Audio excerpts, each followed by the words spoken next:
पढ़ा गया वो इस प्रकार से है 23वां पद, और तुम मसीह के हो और मसीह परमेश्वर का है ना। सो इसी वचन के तहत हम कुछ बातों को मनन करने पाएंगे। आइए हम प्रार्थना करें और मैं धन्यवाद देता हूँ परमेश्वर अपने आराधकों के तहत, उनके परिवार और उनके जीवनों के तहत बहुत खुशी प्रदान करें। आइए हम प्रार्थना करें। धन्यवाद देते हैं पिता परमेश्वर, आपके पिता इस प्रेम के लिए, अनुग्रह के लिए, दया के लिए पिता। तो हमें बुलाता अपने पिता परमेश्वर, हमारे जीवन में से पिता परमेश्वर, जो पिता परमेश्वर गंदगी है पिता, जो पाप है पिता परमेश्वर, वो शुद्ध होने पाए और परमेश्वर हम तेरे तरफ मुड़ने पाए और पिता आत्मिक जीवन को हम प्राप्त करने पाए। हम जैसे भी पिता तो हमें ग्रहण करता है, अनुग्रह के द्वारा अगुवाई करता है और जीवन में लेके चलता है। सब इस बात को धन्यवाद के साथ में रखते हैं, वचन के तहत आपकी अगुवाई बनी रहने पाए। सब इस बात को हम प्रार्थना के रूप में ठहराते हैं। विनती प्रभु यीशु मसीह के नाम से मांगते हैं, सुने कबूल कीजिए इस प्रार्थना विनती को। आमीन आमीन। सो पौलुस हमको और आपको पहला कुरिन्थियों के 3 अध्याय और 18 से लेकर 23 पदों के बीच में यहाँ पे प्रेरित करता है कि हम मसीह के हैं और मसीह किसका है? परमेश्वर का। एक संबंध है ना, it is between God Jesus Christ and me, या फिर हम सब या भी हम सब इस प्रकार से हम कहते हैं, या मनुष्य के जीवन के तहत एक जुड़ाव जिसे हम कहते हैं, एक लगाव जिसे हम कहते हैं, वो संबंध जिस प्रकार से हम परमेश्वर और प्रभु यीशु मसीह और हमारे बीच में हम इस बात को देखने पाते हैं। सो पौलुस यहाँ पे एक संबंध के बारे में प्रेरित करता है और संबंध के तहत हमारे और आपके जीवन को, आत्मिक दशा को अनुग्रह के द्वारा फलवंता करने के बारे में प्रेरित करता है। ठीक है, तो यहाँ पे हम और आप इसी बात को अगर हम वचन के ऊपर मनन करें और अगर हम इस बात को, इंट्रोडक्शन पार्ट है, परिचय है, और अगर मैं 17वें पद में पढ़ूं तो हमारा जीवन किस प्रकार से परमेश्वर के संबंध में बनता है, कि 17वां पद हमको और आपको बहुत अच्छे से इस बात को स्पष्ट रूप में कहता है, यदि कोई परमेश्वर के मंदिर को नष्ट करेगा तो परमेश्वर उसे नष्ट करेगा, क्योंकि परमेश्वर का मंदिर पवित्र है और वो कौन है ना? We are the temple of God, है ना। तो एक संबंध है परमेश्वर का हमारे साथ में या हमारे जीवन के साथ में, या उस पर आधारित या उस जीवन के तहत हमारा और आपका वो संबंध परमेश्वर के साथ में बना हुआ है। और हम सब क्या है? परमेश्वर के मंदिर है ना। हमारा हृदय, हमारा जीवन उसी प्रकार से प्रकट होता है। ये जीवन इस प्रकार से प्रकट होता है ताकि लोगों के बीच में जब गवाही होती है तो वाकई में ये मसीह लोग हैं जो कि शांतिपूर्ण अपनी दशा के तहत अपने कार्य योजनाओं को पूरा करते हैं। ये गवाही के माध्यम के द्वारा प्रकट किया जाता है। ये मसीह जीवन का रिफ्लेक्शन जिसे हम कहते हैं। तो एक व्हाट्सएप पे एक पता नहीं कुछ मैं देख रहा था, तो एक पता नहीं इस प्रकार का कोई स्टेटमेंट आता है, बहुत से सताव हो रहा है, बहुत सी ऐसी बातें रहती हैं, आप जगह जगह देखेंगे तो सताव के बारे में है, अत्याचार के बारे में, तो बहुत सी ऐसी घटनाएं। सो आई वाज जस्ट रिव्यूइंग, है ना, एक प्रकार से मैं देख रहा था। तो वहां पे कैसे होता है, एक व्यक्ति इस प्रकार से बोलता है, या तो कहते हैं कि एक प्रकार से अपने विचार को प्रकट करता है, अगर मैं प्रभु यीशु मसीह का था तो मैं ईसाई में पैदा हो जाता, ऐसा क्या परिवर्तन लेकर आगे की जरूरत है ना। अगर ऊपर वाला चाहता, प्रभु यीशु मसीह चाहता या परमेश्वर चाहता तो मुझे ईसाई घर में पैदा करता, है ना। तो वहां पे चेंज या तो कह सकते हैं मेरे या तो दूसरे धर्म से धर्म में आते तो ऐसा नहीं होता, बराबर है। It is somewhere it is contradictive. वो परसिक्यूशन के समय के दौरान का ये हुआ,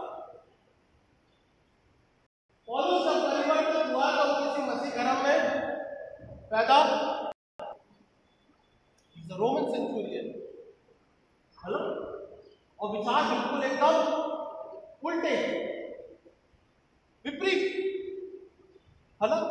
कहाँ मसीह को सताने वाला लोगों ने बुद्धि ज्ञानी सब कुछ सारी किताबों को पढ़ा लिखा सकते, सभी बातें थी उसमें, है ना।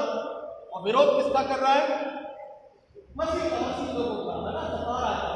फिर आप उसके बाद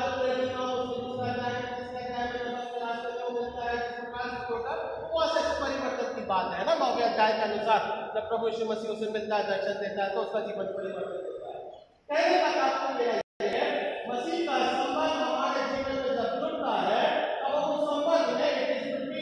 इन क्राइस्ट, है ना। मसीह हम और हमारे जीवन में बने रहने के माध्यम के द्वारा हम मसीह में किस प्रकार से परिवर्तित होते हैं, ये हमारे जीवन पर आधारित है। किसी मसीह परिवार में पैदा होना नहीं होना ये कोई लॉजिक नहीं है, क्योंकि मसीह परिवार में पैदा होने के बाद भी बच्चा उल्टे कहानी बहुत से ऐसे लोग हैं मसीह परिवार में है, पर बच्चे या परिवार शायद विपरीत दिशा में काम करता है। It is between you and me. So पौलुस इस बात को कहता है, जब तुम्हारे हृदय का परिवर्तन होता है, जीवन का परिवर्तन होता है, या विश्वास का प्रकटीकरण होता है, so it is between you and God। It is वो संबंध जो हमारे और आपके जीवन में है, वो परमेश्वर के द्वारा कराया गया है, और हम तुम किससे हो? परमेश्वर के हो। जब हम उसे जानते हैं या पहचानते हैं या पढ़ते हैं या सीखते हैं, तो आइए हम इस संबंध के बारे में कुछ बातों से विचार करेंगे। ये संबंध किस प्रकार से हमारे और आपके जीवन में डेवलप होता है, या हम उसे किस प्रकार से बढ़ता हुआ देखते हैं, या हम परमेश्वर में या पौलुस हमको और आपको किस प्रकार से प्रेरित करता है। तो पहली बात परमेश्वर के वचन में जो हमें सीखने को मिलती है, और फिलिपियों की पुस्तक के अनुसार भी हम इस बात को देखने पाते हैं। फिलिपियों की पुस्तक उसका पहला अध्याय और 21वें पद में लिखा है, क्योंकि मेरे लिए जीवित रहना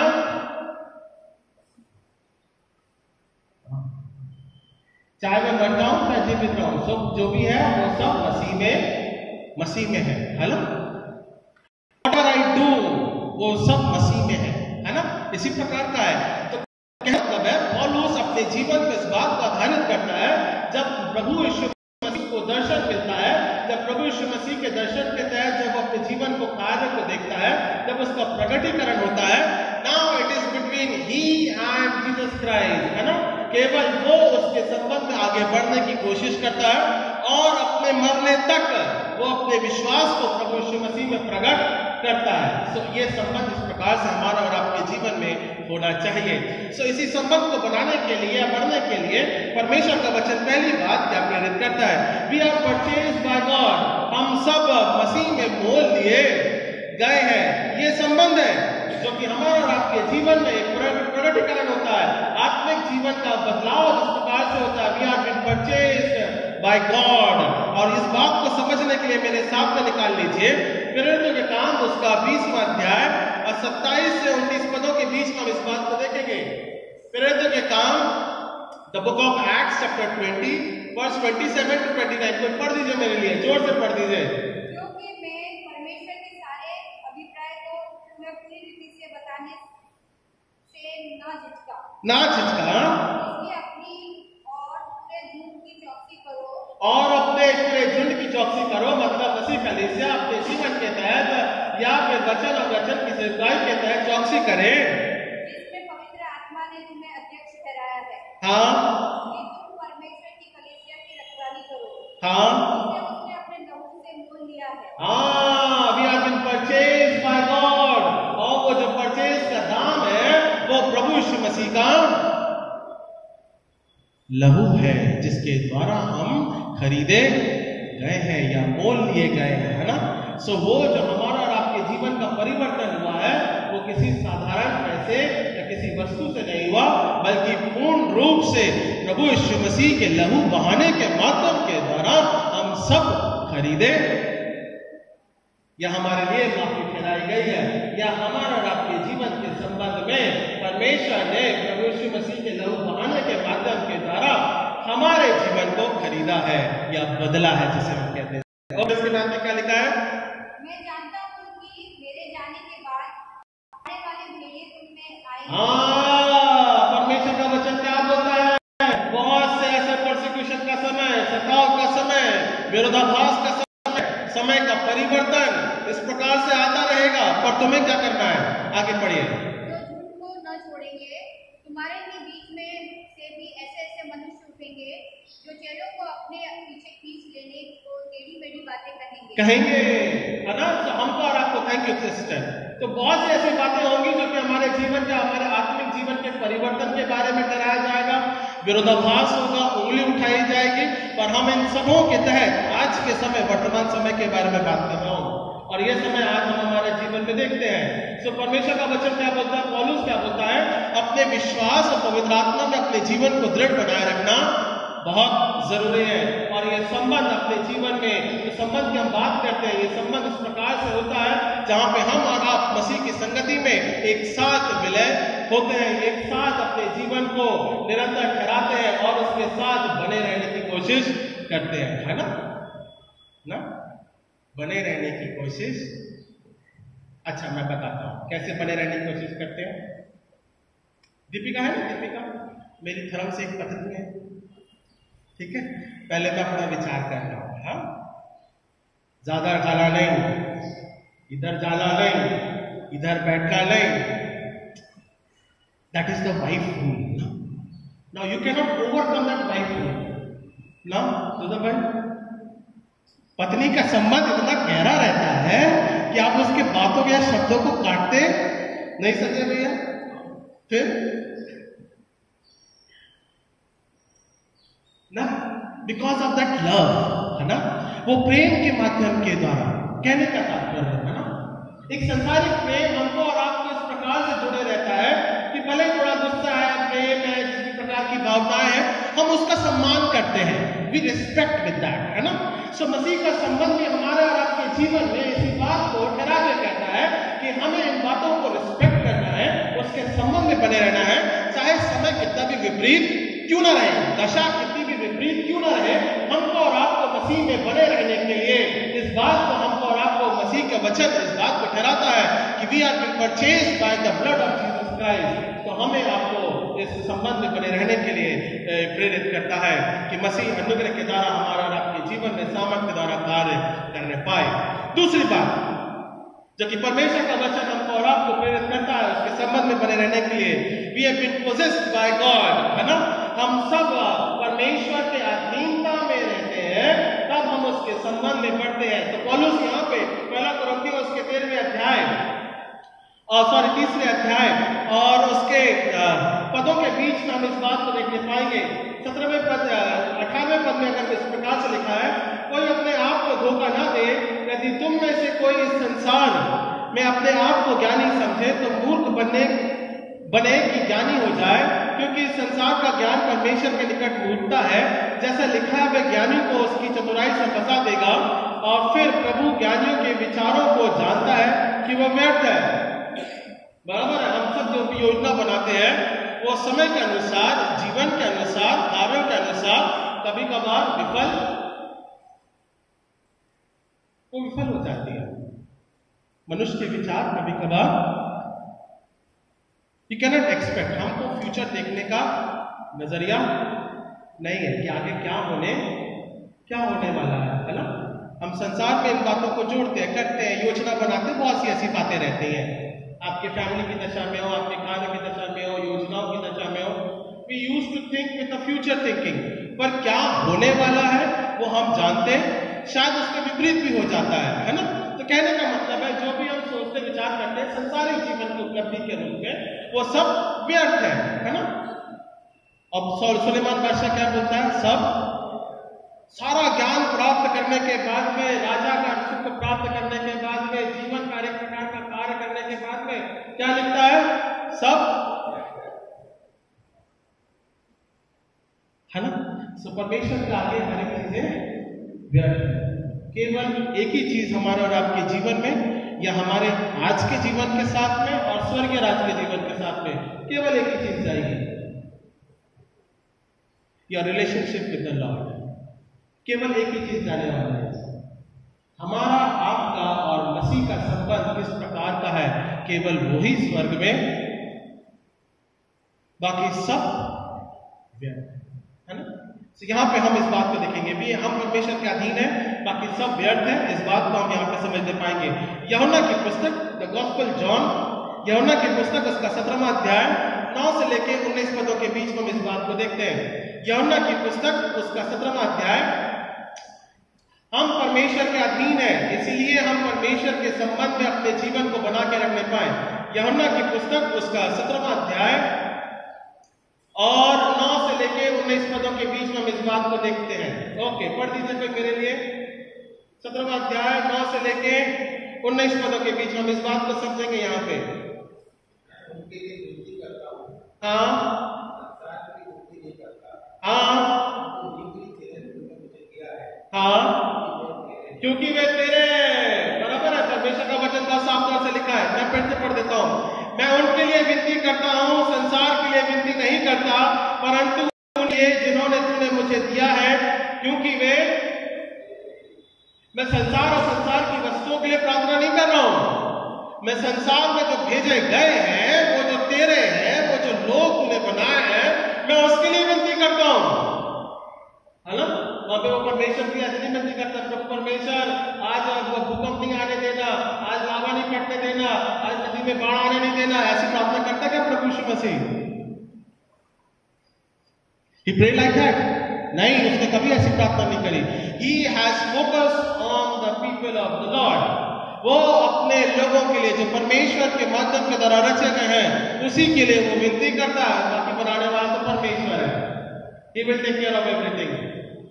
संसार और संसार की वस्तुएं सब परमेश्वर के द्वारा सृजी गई है, उसके लिए वो विनती नहीं करता है। वो उसके लिए विनती करता है जो परमेश्वर के द्वारा ठहराए गए हैं, और वो केवल और केवल मनुष्य जाति है जो कि परमेश्वर के द्वारा बनाया गया, रचा गया। ओके, मैं उनके लिए विनती करता हूं। ओके, फिर उसके बाद में, और जो कुछ मेरा है वो सब तेरा है, और जो तेरा है वो मेरा है, और इनसे मेरी महिमा। मैं अपने घर पे है ना कभी कभार दीपिका को बोलता हूं, जो कुछ तेरा है वो मेरा है, और जो मेरा वो भी मेरा है। समझ में आई बात मेरी? जो कुछ तेरा है वो मेरा है, और जो मेरा वो भी मेरा है। हेलो, परमेश्वर का वचन क्या बोलता है? जो कुछ तेरा है वो मेरा है, और जो तेरा है वो भी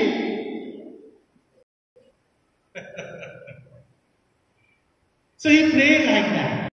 प्रभु यीशु मसीह हमारे और आपके जीवन में विनती करता है, अनुग्रह के द्वारा वो ठहराता है, अनुग्रह के द्वारा वो संबंध के रूप में बनाता है। ओके, फिर उसके बाद में क्या बोल रहे हैं? आगे बढ़िएगा। फिर 11वां पद, मैं जगत में ना रहूंगा परंतु ये जगत में रहेंगे।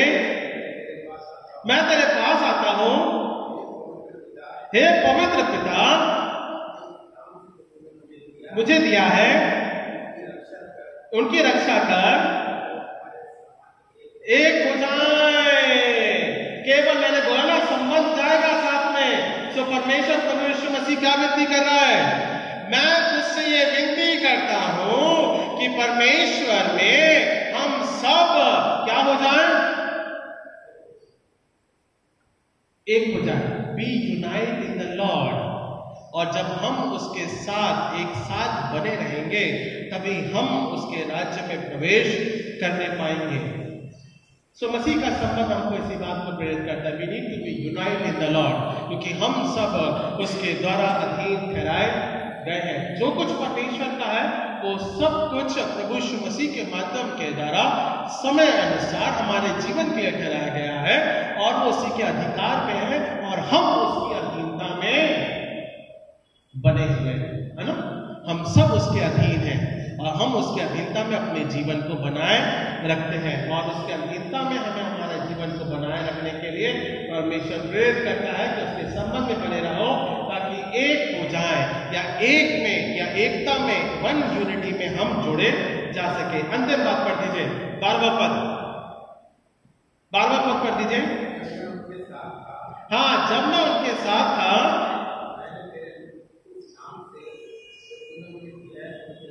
रक्षा की है, चौकसी की है। हाँ, क्या बोलता है परमेश्वर? परमेश्वर का वचन क्या बोलता है? शैतान को छोड़ करके कोई और दूसरा नष्ट नहीं हुआ है, क्योंकि वही जो है वो तेरे विरोध में था। बाकी मनुष्य जीवन के तहत मैंने तेरे विश्वास की चौकसी करी है, तेरे वचन को ठहराया है, ताकि जो लोग जो विश्वास में अपने जीवन को रखते हैं, जो विश्वास में अपने जीवन की दौड़ को दौड़ते हैं, जो विश्वास में प्रार्थना करते हैं, जो विश्वास में गवाही देते हैं, परमेश्वर को उनके जीवन के तहत अपने अनुग्रह में, अपने संबंध में अपने जीवन को बना के रखना। मैं ऐसी विनती आपसे मैं करता हूँ। सो ही प्रेज लाइक दैट, वो प्रार्थना करता है, वो विनती करता है कि परमेश्वर के संबंध में जीवन बना रहने पाए, हमारा जीवन परमेश्वर के संबंध में बना रहने पाए। तो मेरे लिए पढ़ दीजिए 19वां पद पढ़ दीजिए, 17, 18, 19 3 पद यहाँ पढ़ दीजिए। सत्य के द्वारा पवित्र कर, तेरा वचन सत्य है, जैसा तूने मुझे जगत में भेजा है, करता हूं ताकि वो सत्य के द्वारा, है ना, प्रभु यीशु मसीह अपनी सत्यता को हमारे जीवन में प्रकट करता है। और पौलुस इसी बात को कहता है, तेरा वचन क्या है? सत्य है। Reading the gospel of the lord, परमेश्वर के वचन या उसके सुसमाचार में अपने जीवन को बिताना।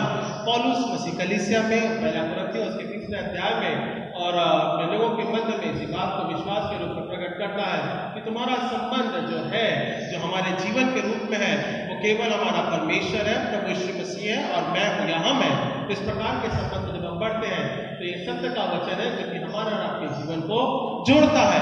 सत्य का वचन हमारे आत्मिक जीवन को परिवर्तित करता है और हम सब उसी के अधीनता में अपने जीवन को बिताते हैं। हम में और हमारा जीवन जो है परमेश्वर के वचन के अधीन है ना। हम परमेश्वर के वचन के अधीन है, उसके अधिकार है, उसके सामर्थ्य है। और तभी हम यशायाह उसके 43 अध्याय के अनुसार कहते हैं, परमेश्वर तेरा दाहिना हाथ मेरे जीवन के ऊपर बनाए रखना, है ना।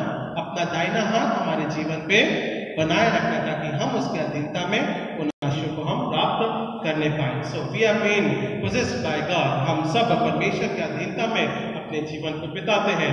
तीसरी और अंतिम बात, we are been provided by God, परमेश्वर के संबंध में बने रहने के लिए जो परमेश्वर हमको अनुग्रह के द्वारा हमारे जीवन को प्रदान करता है। We are been provided by God. परमेश्वर हमको चाहे सांसारिक रूप में हो, चाहे आत्मिक हो, चाहे जीवन के हर एक पल में हो, चाहे वो जीवन की अवस्था में हो, परमेश्वर क्या करता है? हर समय प्रदान करता है। He provided us, है ना। हम मांगते हैं ना परमेश्वर से, समय कठिन परिस्थितियां कैसी भी हो, परमेश्वर से हम मांगेंगे तो परमेश्वर उसमें अगुवाई संभालता है, अपनी दया में रखता है ना। और ये कैसे प्राप्त होगा? जब तक हम उसके संबंध में बने रहते हैं, है ना। उसके संबंध में हमें बने रहना बहुत जरूरी है। इसलिए पहला कुरिन्थियों उसके 3 अध्याय में हमको और आपको संबंध में बने रहने के लिए प्रेरित करता है। सो क्या लिखा है मत्ती की पुस्तक उसका 6वां अध्याय, Matthew chapter 6 verse 30 to 34। Matthew chapter 6 verse 30 to 34। उदाहरण के लिए हम इस बात को समझेंगे। Matthew chapter 6 verse 30 to 34। Okay, क्या लिखा है? क्योंकि अन्य जाति इन सब वस्तुओं की खोज में रहते हैं और तुम्हारा स्वर्गीय पिता जानता है कि तुम्हें इन सब वस्तुओं की आवश्यकता नहीं। Matthew chapter 6 verse 30 to 34। इसलिए जब परमेश्वर तो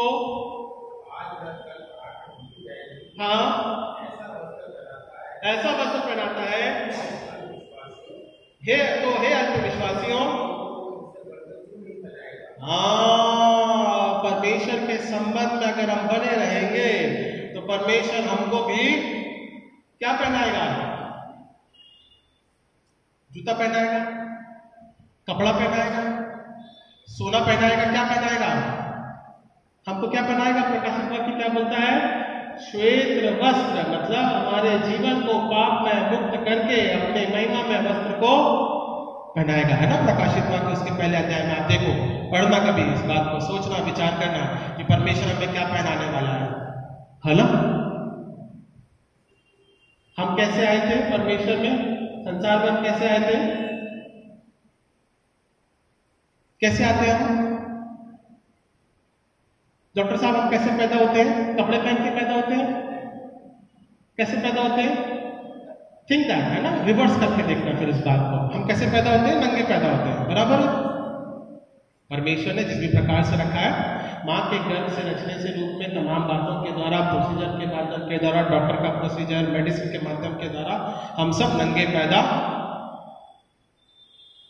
think in the genesis part, हम सब नंगे पैदा होते हैं, पर कपड़ा भी पहनाना हमें जरूरी संसारिक दशा में है ना। माँ बाप सोचते हैं कि बच्चा नंगा पैदा हुआ है तो हम उसके लिए कपड़े की पहले ही व्यवस्था करते हैं। Now you are returning to the Lord, है ना। हम सब जब संसारिक जीवन में नंगे पैदा हुए थे और परमेश्वर जब हमको अपने स्वर्गीय राज्य में रखेगा तब हमको और आपको आत्मिक वस्त्र को पहनाए। दशा बदल गई, संसारिक जीवन का जो नंगापन है परमेश्वर उसको आत्मिक वस्त्र से ढाकेगा। मेरी बात समझ में आ रही है?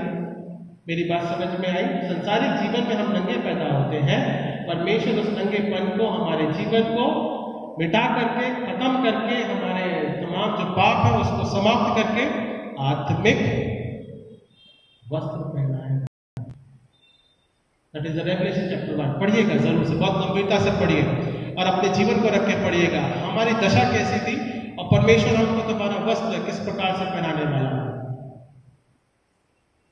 और ये विश्वास के संबंध में हमारी दशा होनी चाहिए। ओके, फिर उसके बाद में क्या लिखा हुआ है? अच्छा, यहाँ पे लिखा हुआ है जो आज है और कल भाड़ में झोंके।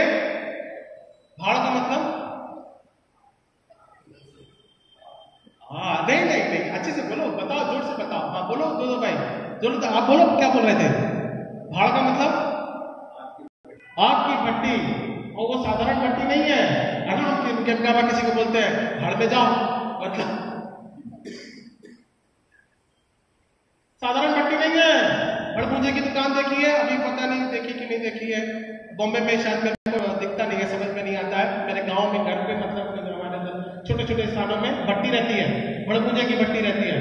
अब उस भड़पूंजे की भट्टी में चाहे मुरमुरा भुज रहा हो, चाहे वो चना भुज रहा हो, चाहे वो मूंगफली भुज रही हो, मतलब इट इज बिग, है ना। उसकी आग कभी खत्म, भड़पूंजे की आग की भट्टी कभी खत्म, उसकी आग जो है वो कभी खत्म। ये भट्टी का मतलब इसी प्रकार से है। वो जो नरक की आग है वो कभी, अगर हम विश्वासी हैं, यदि हम विश्वास की दौड़ में हैं, यदि हम परमेश्वर के संबंध में हैं, तो परमेश्वर भी हमें उस आग की भट्टी में से भी निकाल करके हमारे जीवन को क्या कर देगा? अनुग्रहकारी बनाएगा। ये कैसे होगा? जब हम उसके संबंध में बने रहेंगे। ओके, फिर क्या लिखा हुआ है 21वां पद? इसलिए तुम चिंता करके यह ना कहना कि क्या खाएंगे, क्या पिएंगे, क्या पहनेंगे, क्योंकि अन्यजातियों इन सब वस्तुओं की खोज में रहते हैं, पर तुम्हारा स्वर्गीय पिता जानता है कि तुम्हें इन सब वस्तुओं की आवश्यकता है। इसलिए पहले तुम परमेश्वर के राज्य और उसके धर्म की खोज करो और ये सब वस्तुएं तुम्हें भी मिल। With the relationship of the lord, परमेश्वर के संबंध में केवल दो ही बातें हैं। क्या लिखा हुआ है? इसलिए परमेश्वर के राज्य और उसके धर्म की सीक द लॉर्ड्स किंगडम, है ना। अगर हम उसके राज्य की खोज करेंगे, यदि हम विश्वास से उसके राज्य में के लिए अपने जीवन को रखेंगे, दौड़ेंगे, प्रार्थना करेंगे, तब हम उसके द्वारा परमेश्वर में वो तमाम वस्तुएं जो चाहे संसार की हो चाहे आत्मिक दशा की हो, दोनों को हम प्राप्त करने पाएंगे। सो परमेश्वर वचनों के तहत इस बात को कहता है, प्रदान करता है, प्रोवाइडेड एवरीथिंग, एवरी ब्लेसिंग्स, चाहे हम संसारिक जीवन में रहते हुए हो चाहे आत्मिक दशा में रहते हुए हो, परमेश्वर हर एक प्रकार से हमारे जीवन को अनुग्रह के द्वारा प्रदान करता है। और जो प्रदान करता है वो उत्तम से उत्तम पदार्थ प्रदान करता है। उसने कभी भी हमारे लिए हानि की योजना कभी नहीं बनाई, उसने सामर्थ के द्वारा कराया, सामर्थ के द्वारा उसे पूरा किया। और ये सब कैसे प्राप्त होगा?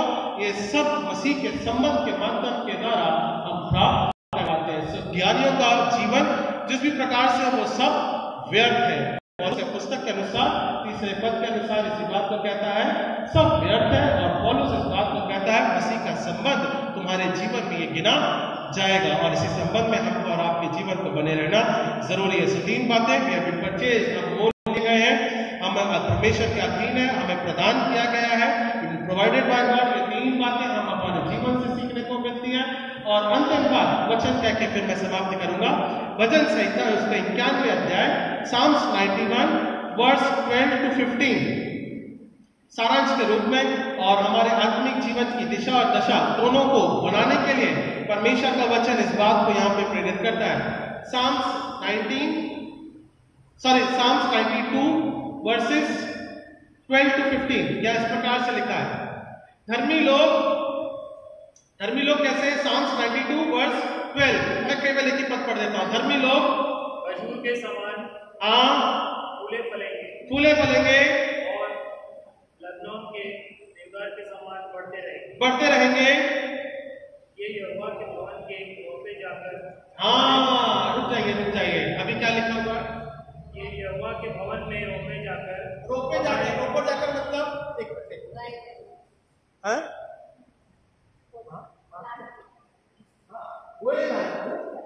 रोपे जाना मतलब इसका ढेर सारा आपको बता दिया 9:30 से लेके 10 आधा घंटा समझ में आई बात?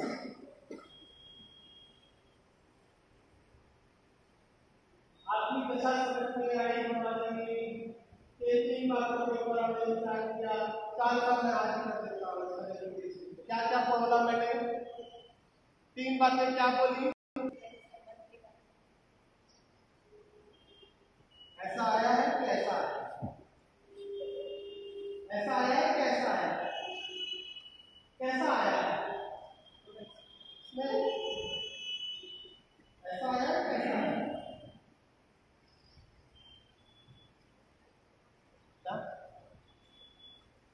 मोल लिए जाना नहीं कैसा आया? ऐसा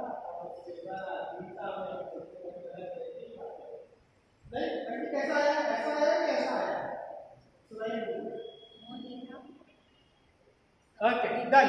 तो धर्मी जन कैसा है?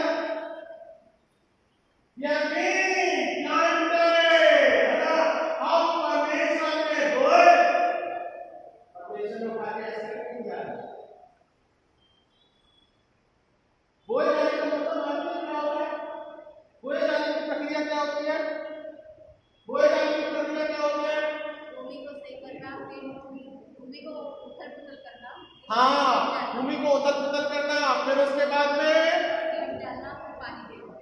बीज डालना।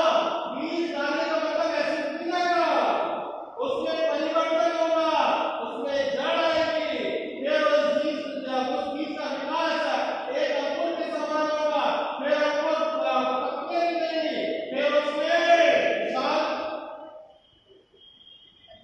It takes a long process.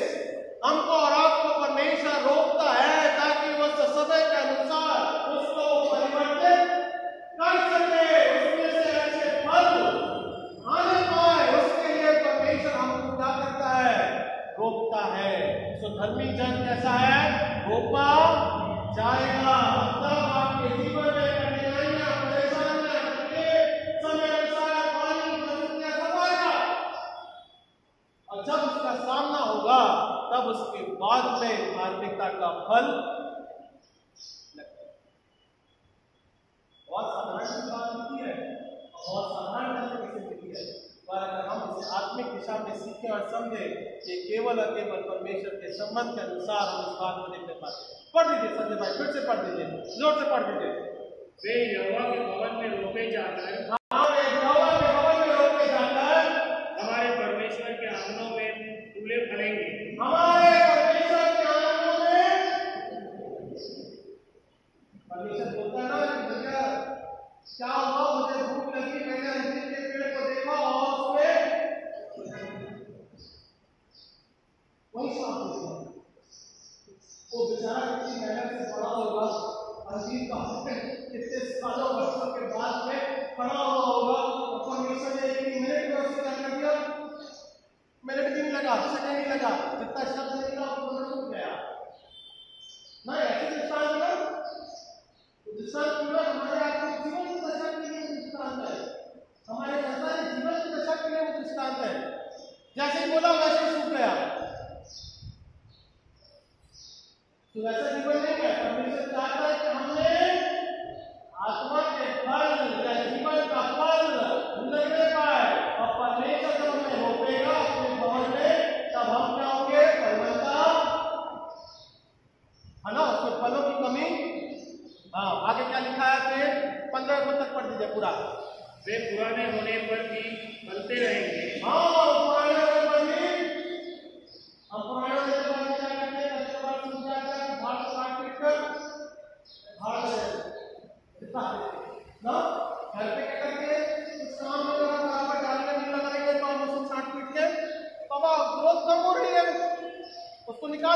खरड़ा बेचारा खराब हो रहा है, देखो जरा हेलो आगे, फिर उसके बाद और रस भरे और लहराते रहे।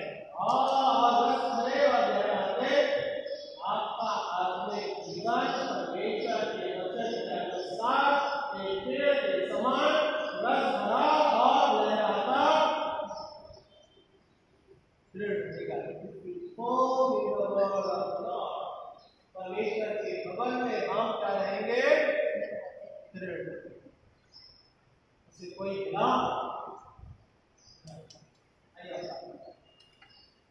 We'll pray. धन्यवाद देते हैं पिता परमेश्वर आज के समय के लिए, वचन के लिए पिता परमेश्वर, जो कि आप हमारे जीवन को पिता अनुग्रह के द्वारा पिता परमेश्वर बोल दिया है, प्रदान किया है, अधिकाई में रखा, अधीनता में रखा है पिता, और हमको पिता परमेश्वर अनेक प्रकार से उत्तम पदार्थों से प्रदान किया है। सो हम धन्यवाद देते हैं पिता हमारी आत्मिक दिशा और दशा के तहत पिता, अपने धर्म में मार्ग के तहत पिता परमेश्वर तुम्हारी अगुवाई कर संभाल और अपने प्रभुत्व में लेके चल होने दे पिता। आपकी दया हमारे जीवन के साथ में बनी रहने पाए पिता परमेश्वर। हम उस पेड़ के समान है जो कि ईश्वर के राज में रोपे जाएंगे पिता, बोए जाएंगे, ताकि उसमें निरंतर सदा पिता परमेश्वर मसीह के संबंध के रूप में पिता परमेश्वर फलवत्ता होंगे, रस भरे रहेंगे और दृढ़ रहेंगे। प्रार्थना करते पिता परमेश्वर हमारा जीवन जैसा भी पिता आज हम इसे मसीह के संबंध में बनाते हैं, बढ़ाते हैं, फलवत्ता करते हैं, और आपकी दया पिता परमेश्वर हमारे जीवन के साथ में ठहरने पाए, इस बात को हम प्रार्थना और विनती के माध्यम के द्वारा रखते हैं। उद्धारकर्ता प्यारे बेटे प्रभु यीशु मसीह के नाम से मांगते हैं, सुने कबूल के जिस प्रार्थना विनती को, आमीन आमीन।